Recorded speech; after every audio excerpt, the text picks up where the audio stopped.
talking animals flying ships from Star Wars? Yep, that's exactly what happened. How in the world does Starfox become one of the most beloved games in Nintendo's franchise history? Well, let's take a look. Yo, what's up YouTube? TruthTF here, and today we're going back to 1993 to look at the gem, Starfox, on the Super Nintendo. And while we're there, we're going to hook up with young TruthTF over here, and we're going to talk about gameplay, graphics, audio, replay value, and historical impact. We'll see how the game compares back then and how it compares right now. So without further ado, let's head back to 1993 and take a look at Starfox on the Super Nintendo. Yep, 1993. With Jurassic Park, Michael Jackson's halftime show, and Beavis and Butthead, amongst many other things, were the talk of the town. The Sega Genesis and the Super Nintendo were in a fierce console war. 3D games were scarce, and anything with polygons were considered high-tech. Thus, the Super FX chip, which I'll talk about a little bit more later. Then from out of the shadows, a revolutionary game called Starfox appears. Starfox are a team of pilots that fly specialized R-Wings. The team consists of the cool and calm team leader Fox McCloud, also the dude from Super Smash Bros., the get off my lawn Peppy Hare, the annoying as hell Slippy Toad, and the cocky yet skilled Falco Lombardi. They are directed by General Pepper to defeat Andross, the monkey-ape polygon man who wants to take over. They battle through planets and asteroid belts, equipped with blasters, bombs, and barrel rolls. You also get to fly through some rings to look cool, and I guess gain some health. Rail 3D shooter games was not new, but this particular game caused a lot of waves back in the day.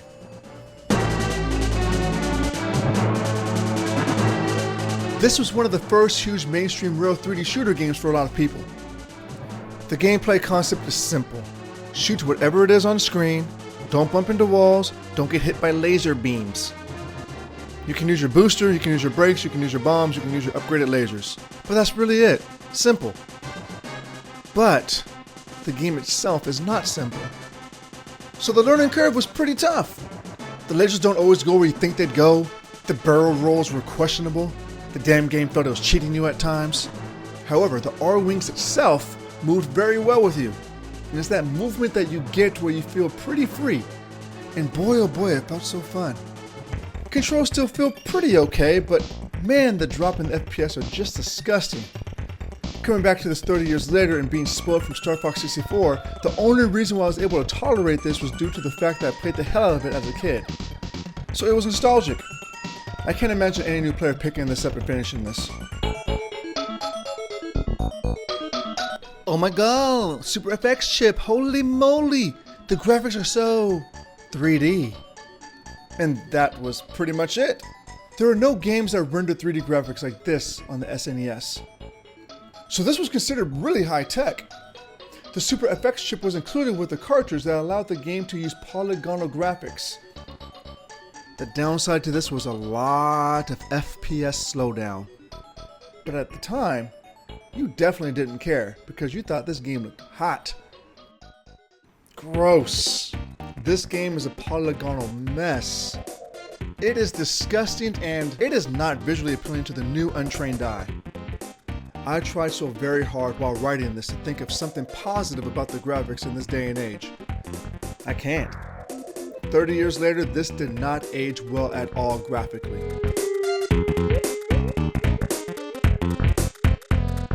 Okay, so this is where the game can shine.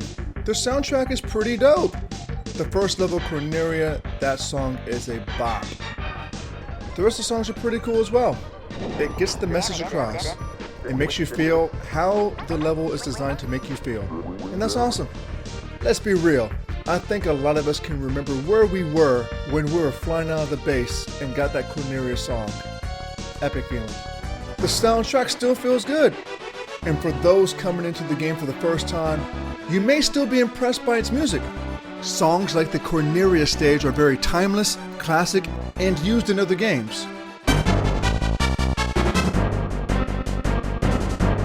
Starfox does things a little bit differently. Instead of having a difficulty option to where you play the same course but harder, it actually gives you 3 different courses with different difficulties. So going through and replaying the game was pretty frequent back then. And also that a scoring system, so you can go for the perfect score. If you were a true boss, you go to the highest difficulty and get 100% on each level. That was something worth doing back in that time. Right now, nope, none. Unless you want to say, yo, I'm a badass because I beat Starfox 1 on the hardest course, then there's no reason to replay it. Though I do encourage you to play the hardest difficulty. Good luck though. Move on to Starfox 64. Still a fun game to this day.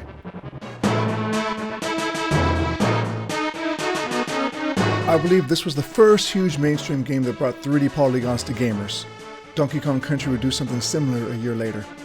It made other developers think outside of the box for running powerful and innovative games on a console that wasn't ready to handle it. The FX chip was ahead of its time. Fox McCloud would become a staple of the Nintendo universe.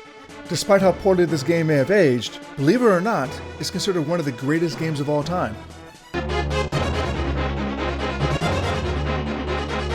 So, is Starfox worth playing right now?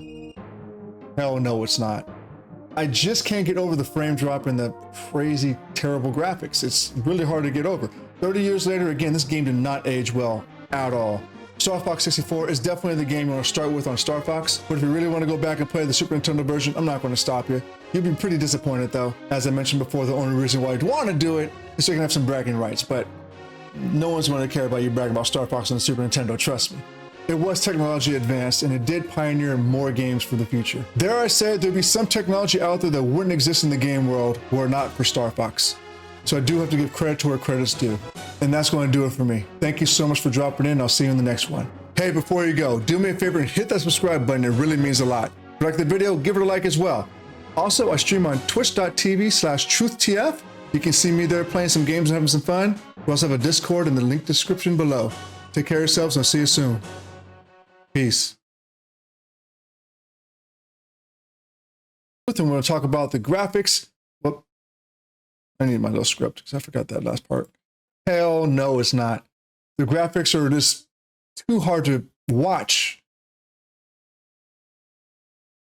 Wait. So, whoop. If you really want to go back and play it, but you know, that's the. If you really, it absolutely brought out so many more. It pioneered. What am I looking for? And that's going to do it for me. Thank you so much for hanging around. You can see me on twitch.tv/YouTube. What the?